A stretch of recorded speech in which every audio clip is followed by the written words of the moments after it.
When I woke, the first thing was the light. It was there even before I had my eyes open.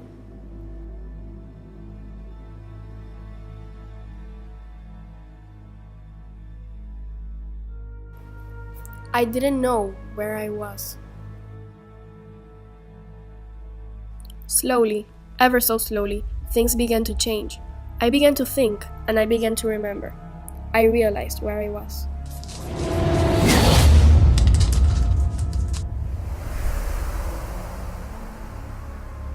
The hospital. I could smell it now, and though my eyes were shut, I could see the hospital. My white room all around me would be wards, and the nurses, doctors. The next thing was pain. Everything was a blur. My head was throbbing. My arms and legs were jelly, but somewhere there was a vast pain. Gingerly, I moved one of my jelly arms towards my bedclothes and lifted a hand up across my chest, and I felt something pulling on me. A pain speared through my chest and the white light went black. I don't know how long it was before I woke again. It was dark now, and for a moment I thought I'd gone blind somehow. That was the first time I began to panic. Not because I thought I'd gone blind, but because I knew I was thinking irrationally. But maybe it was a good sign. Maybe it was the first time I'd been well enough to think, even if those thoughts were irrational. Ow! Ah!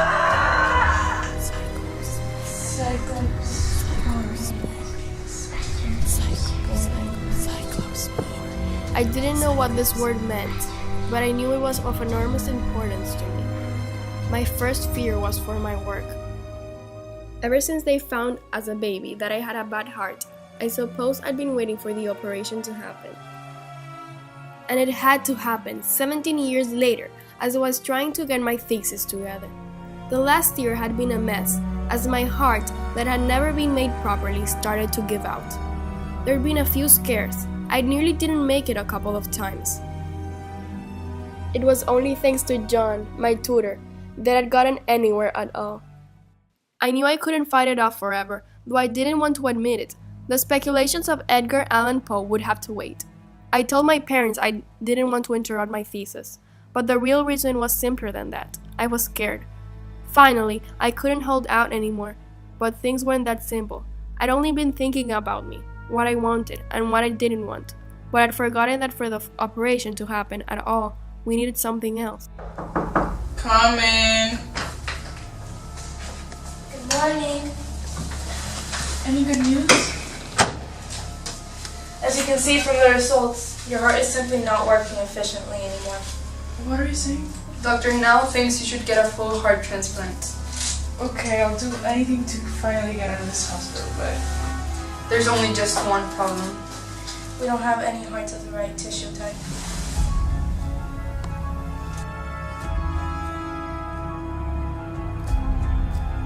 It seemed that in the whole Bay Area, no one was dying with the kind of heart I needed.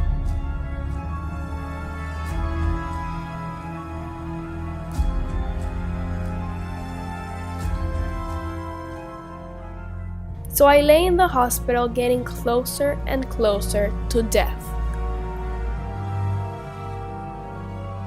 Until someone finally died, the surgery went smoothly, and then, at some point, they'd removed the dressing from my chest, and now I could run my fingers down the scar.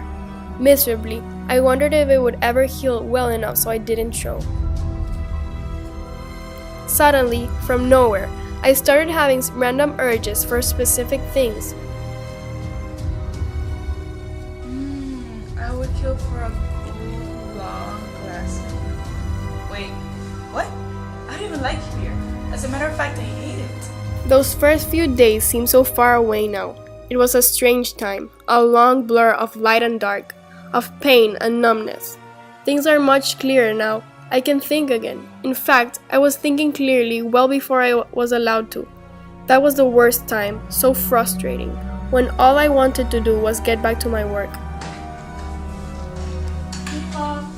Hey, Dad. Hi, sweetie. How are you feeling?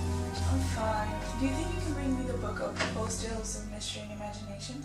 Sure, But didn't you read those all like a dozen times? Yeah, but I should start working on my thesis. Are you taking your pills, darling? What do you think? 25 milligrams of cyclosporine a day? You need them, sweetie. I'm fine. A couple of days later, I had another visitor, John Reynolds, my tutor. He was even taller and skinnier than I remembered him, but otherwise he was your average professor in English. Middle-aged, messy hair, poor dress sense. Good looking though, I admit. You look well. So, where were you, John? I was at the Funkdorf convention in Geneva. I told you April was pretty much wiped out. I got here 2 days ago. I had a lot to do. I got you something. What? How did you know? My parents forgot. Let's just say I guessed. I don't want you working hard. You need to take it easy. But you're the best student I've ever had, and that thesis won't wait forever. A little lighter reading until you're ready to go back to Edgar properly. Do you know where you're going to take it? I thought you didn't want me working hard. Just a question. Well, I think I'm gonna pull one of the tails apart. Which one? The tail to the heart. Okay, soon be summer. Perfect for a fishing trip across the bay. What? Nothing. I didn't know you like fishing. I don't know why I just said that. Okay, I won't interrupt you for any longer. Got a blast. I wonder why I said I liked fishing. Also, why would I want to do my thesis on tail to the heart? So weird. The dreams started when I got home. My initial delight at being freed from the hospital died that very first night.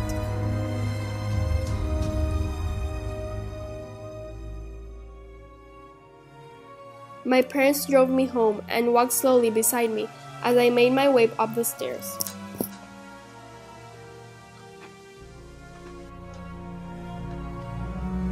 Easy there, cowgirl. You got it, sweetie. Step by step.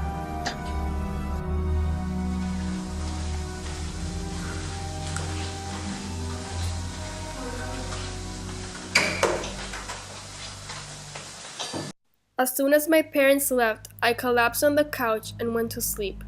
Okay, bye, sweetie.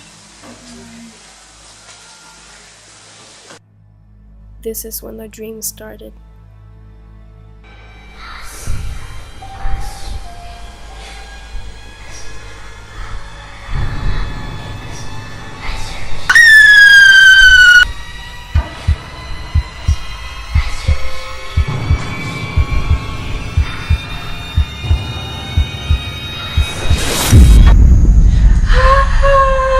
My heart is on my own. I wonder whose it was. Was it a man's or a woman's? How old were they?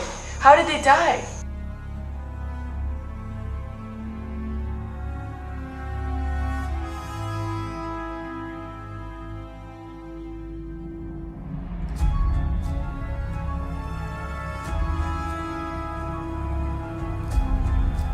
John would stop by from time to time, bringing me books I needed from the library, returning those I had finished with. One day, he looked at me strangely. What's wrong? I couldn't keep my secret any longer, so I told him. That's not too hard to understand. You had a major surgical operation. An anxiety dream is the most common of things. But I needed a drink. Want a beer? Sorry, I have a lot of work to mark. When he left, I thought about what he said.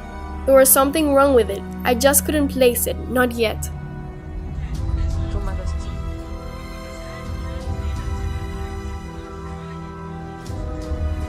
It's a man. I have a man's heart. As the days passed, I got stronger. I still had the dreams, but they no longer scared me. I was reliving the same sequence every night, and as the nights passed, my horror of seeing a man's heart go into mine no longer scared me, and my horror transformed into something else: sympathy. As the days passed, I became less interested in my work. I found it dull and boring. Instead, I went outside. I left my apartment for the first time, and that day was incredible to me. This is my heartbeat song and I'm gonna play it. Been so long I forgot how to turn it up, up, up, up all night long. long. Up, up all night long.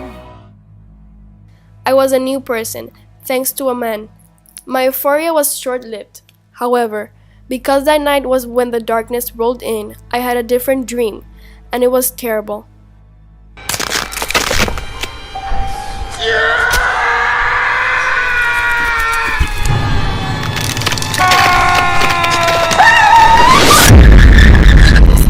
He was murdered. Days passed and I couldn't stop wondering what had really happened to that man. One day, out running, I passed the library and something clicked in my head. Something in the building screamed at me.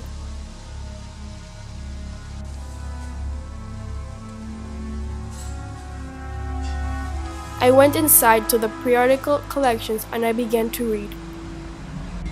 4 months ago. Oh, here. One police report from the time I got my transplant. And another one. And another one?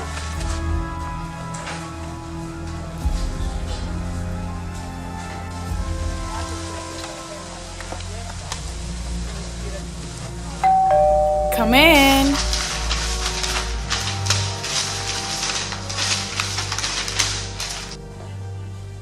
What are you doing? Are you okay?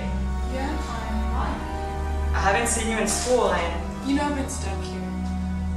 you've been seen running everywhere around town, running everywhere except college. You're hurt? We haven't seen a word of your thesis. I'm working on it. Is this part of it? No, but I stuck my neck out for you because I believe you are the best student I've ever had with all your health problems over the years. It wasn't easy. I just need some results, some work. What is this anyways? don't start. The operation has changed me. I dream. The dreams haven't stopped? No, they got worse. The thing is, my heart. I've dreamed about my heart. I know how I got it, John. It was murder, John. Murder. I can't concentrate on pool anymore, so I went to the library and found all these. What are they? Murders. Reports of murders in the area that have all been happening around the time of my operation. Young people in every case. There's even a story about the high number of people murdered in such a short period of time. The police are baffled, it says. What of it? My heart, it's mine. One of them is mine, and I think I know which one. It all makes sense now. I think you've been working too hard. You just told me I haven't been working at all. Listen, I think you've been through a lot. I know this is all very fascinating stuff, but you shouldn't think of it like this. Stop mansplaining. Why not? Why shouldn't I? Someone was murdered. Someone died for me. I just want to know who it is. Don't be like this, please. You shouldn't upset yourself. Like I said before, a heart transplant is a major operation, and some mental trauma is only natural. You don't believe me? It's not a question whether I believe you or not. I just think you should keep the man who died out of this. What did you say? How did you know it was a man? I didn't tell you that. It was just a guess, just an assumption. Police today are investigating the apparently motiveless murder of a young man from the town area. The 24-year-old was found in the early hours of yesterday morning by two pedestrians. His body was found mutilated, but autopsies show how he was killed by an impact to the head. He was a dog worker from the fishing houses and a fitness fanatic. According to his friends, one of whom said, "I can't believe he won't be there for a beer after work like usual." Police say they have no leads present. How many did you have to kill, John? I was at the top of the wait list. How many did you have to kill until they found the right tissue type? Don't be absurd. You think I'm being absurd? I did what any man would have done for their lover. Yes, I killed a man, and no, I didn't regret it. And yes, I loved it. But how? Why? How did you get away? I was on Instagram and I saw what you posted. You needed a heart, so I did what I had to do.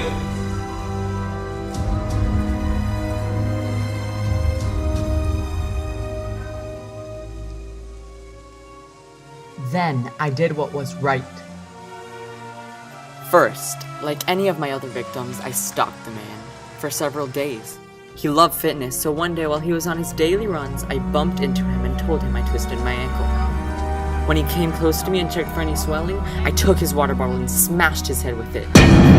Funny this is, the first blow to the head didn't knock him out, so I hit him again. Then I ripped his shirt open and ended his life with a stab to the chest. You're crazy! I'm not done! I noticed the man was still moving. So I shoved a Tide Pod in his mouth until he choked on it and died. As I watched him eat the forbidden fruit, I couldn't help but feel jealous. Once I was sure he died, I dismembered every single body part. Starting with the legs. It was difficult.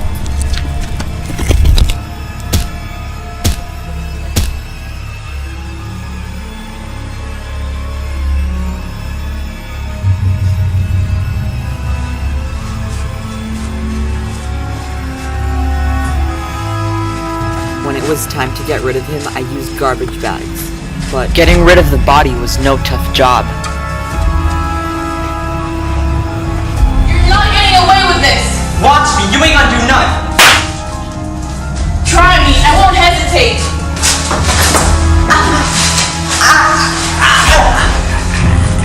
I love you!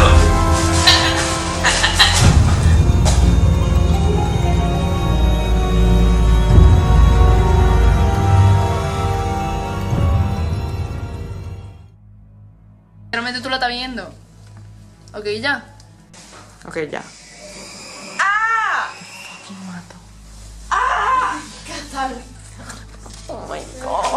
Catalina, te dijimos que no bajes el inodoro hasta que nosotros te digamos. ¿Que no? ¿Tú estás sorda? Nosotros te dijimos, no bajes el inodoro hasta que nosotros te digamos. Ahora vamos a tener que empezar de nuevo. No, presta la llave. Anda. Cámbiate, Verónica. Get the light closer.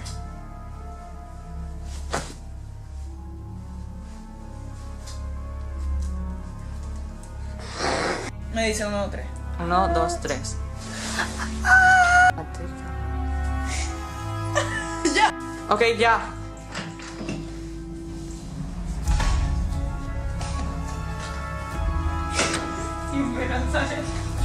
Please. No, dale. What is this anyway? Dale. What is this anyway? Dale. What is this anyways? Dale. What is this anyways? Ay, What is this anyways? No. Dale. What is this anyways? What are they?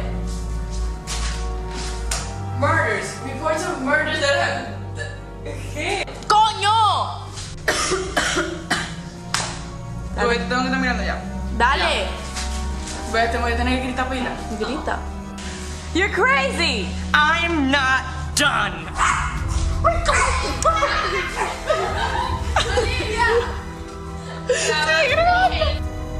You're crazy! Tu camisa está sucísima. Esto se limpia, Borja. Eso es colorante que... No. No. No. Este peluche ni siquiera es mío. Pero... I'm gonna crush it in your mouth. No. No. Mira, mira. No, yo me traes. No me metas ahí en la boca, pronto. Mira, mira. Dale. Ayúdame, coño.